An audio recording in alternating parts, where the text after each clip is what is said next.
Assalamualaikum warahmatullahi wabarakatuh. Saya mahasiswa S1 Farmasi Universitas Mega Rizky. Pada kesempatan kali ini saya akan menjelaskan tentang definisi obat, bentuk-bentuk sediaan obat, dan penggolongan obat. Yang pertama yaitu definisi obat. Obat dapat didefinisikan secara singkat ataupun panjang tergantung konteksnya. Misalnya secara singkat, obat ialah bahan kimia yang dapat menyembuhkan penyakit tetapi dapat menjadi racun ketika jumlahnya besar.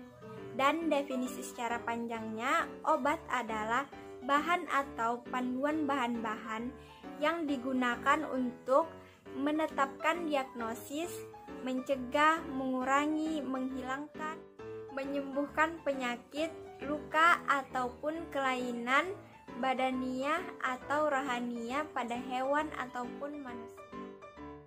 Menurut Undang-Undang Nomor 7 Tahun 1960 tentang farmasi, obat yang dibuat dari bahan hewan, tumbuh-tumbuhan, mineral, dan obat sintetis.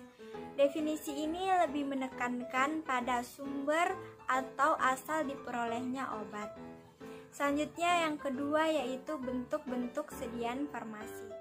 Yang pertama yaitu pulvis atau serbuk, yaitu campuran kering bahan obat atau zat kimia yang dihaluskan yang digunakan pada pemakaian luar. Yang kedua adalah pulveres, yaitu obat yang dihaluskan yang dibungkus dalam kemasan sekali pakai, contohnya itu puyer.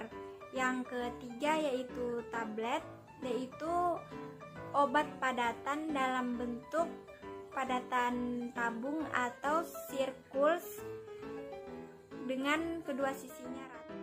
Yang keempat yaitu pil, merupakan sediaan farmasi padatan, bundar, dan kecil yang di dalamnya mengandung bahan obat yang dimaksudkan untuk pemakaian oral. Yang kelima yaitu kapsul, yaitu sediaan padatan yang terdiri dari obat di dalam cangkang yang keras ataupun lunak yang dapat larut. Yang keenam yaitu kaplet, yaitu obat yang dibuat secara kampa cetak yang dibentuk seperti oval yang mirip dengan. Ketujuh yaitu larutan, yaitu merupakan sediaan cair yang di dalamnya terkandung satu atau lebih zat kimia yang biasanya dilarutkan dalam air.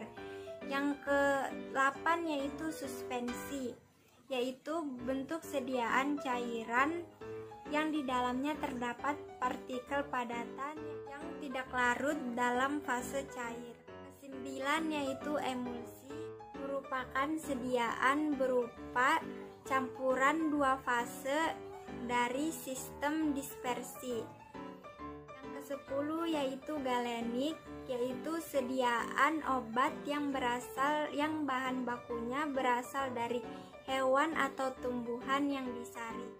Yang ke-11 yaitu ekstrak, merupakan sediaan yang pekat yang diperoleh dengan mengekstraksi dari zat simplisisa nabati dan simplisisa hewani dengan menggunakan larutan yang tepat.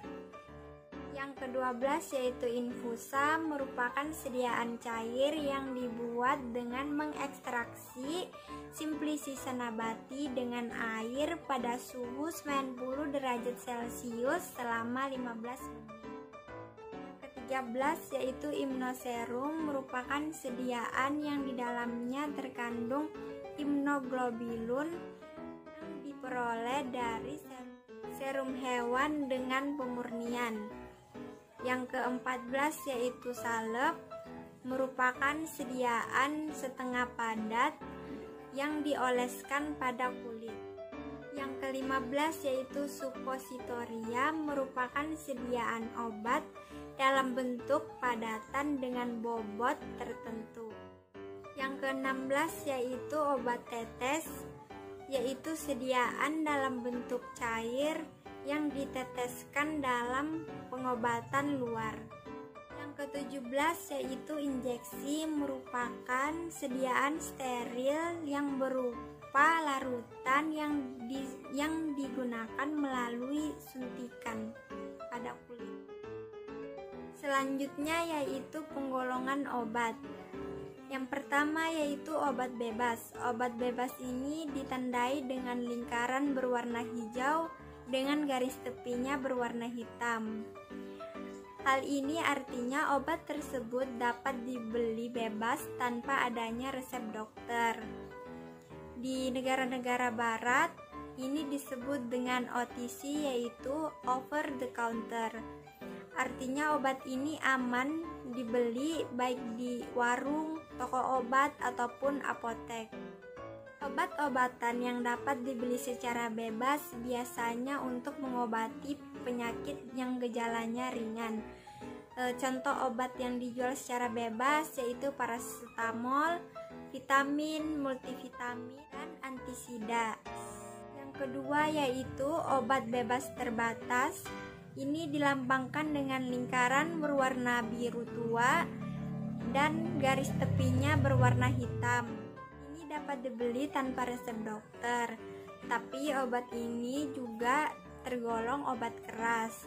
Oleh karena itu, jika ingin menggunakan obat tersebut, baiknya memperhatikan tata cara penggunaan obat pada kemasan, dan juga jangan lupa memperhatikan tanggal kadaluarsa pada kemasan, dan membaca efek samping obat tersebut dan cara penggunaan dosis yang tepat, dan juga cara penyimpanan obat tersebut.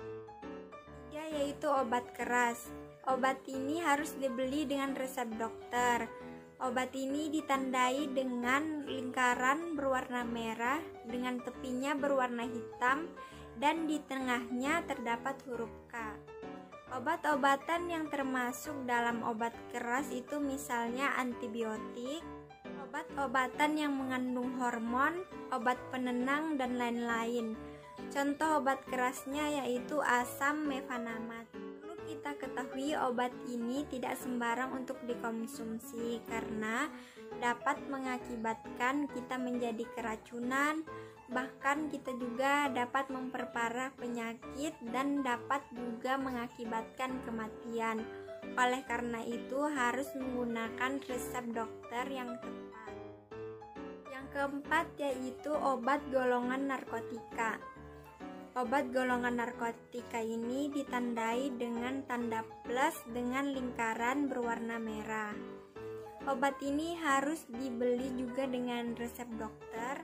Golongan obat ini merupakan obat yang paling berbahaya. Oleh karena itu, obat ini harus dibeli dengan resep dokter yang sudah ditandatangani dengan dokter itu sendiri, serta terdapat nomor izin dokter pada surat resep, dan juga tidak dapat menggunakan kopi resep. Obat ini dapat menimbulkan ketergantungan bagi penggunanya. Oleh karena itu harus menggunakan resep dokter dengan tepat sehingga dosisnya juga tepat. Atau obat yang mengandung narkotika yaitu obat batuk yang mengandung kodein. Yang keenam yaitu obat herbal terstandar. Obat ini ditandai dengan lingkaran berwarna kuning dan tepinya berwarna hijau dengan di tengahnya terdapat 3 bintang berwarna hijau.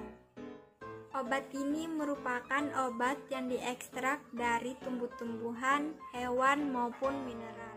Umumnya obat ini telah ditunjang dengan bukti ilmiah, yaitu dengan cara penelitian perklinik, uji toksisitas, dan butuh proses yang rumit serta keterampilan dan teknologi yang tinggi.